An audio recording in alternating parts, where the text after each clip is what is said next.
ហ៊ានទេព្រោះនាងមានប្តីមានកូនខ្ចីហើយប្តីចេញទៅធ្វើការបើកូនយំតើបាននរណា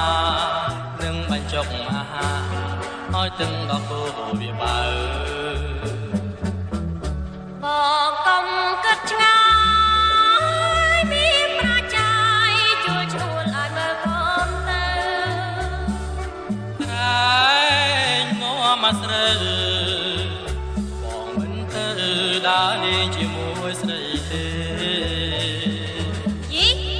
ប្រនេះមិនស៊ីវិល័យតែមិនទាន់សម័យពួកស្រីយេយេកុំបងខំខ្ញុំណាមៀងមេខ្ញុំមិនហ៊ានស្មាត់ទេខ្លាចខូចប្រពៃណីខ្មែរ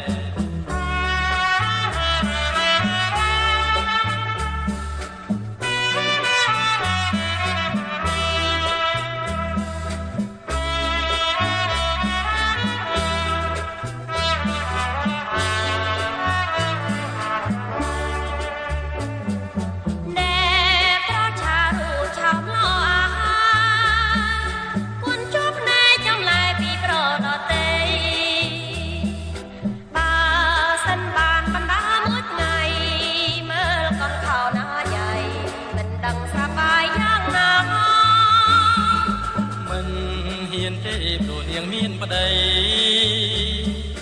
មានកូនខ្ចីហើយប្តីចេញទៅធ្វើការបើកូនយំតើបាននរណានឹងបញ្ចុកអាហារឲ្យទឹងដល់គោវាបើបងកុំគិតឆ្ងាយពីប្រជាជួយឈ្នួលឲ្យមើលកូនទៅមកស្រើបងមិនទៅដើរលេងជាមួយស្រីទេយីប្រនេះមិនស៊ីវិល័យតែមិនទាន់សម័យពួកស្រីយេយេ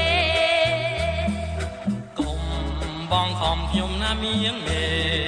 ខ្ញុំមិនហ៊ានស្មាត់ទេខ្លាចខូចប្រពៃណីខ្មែរ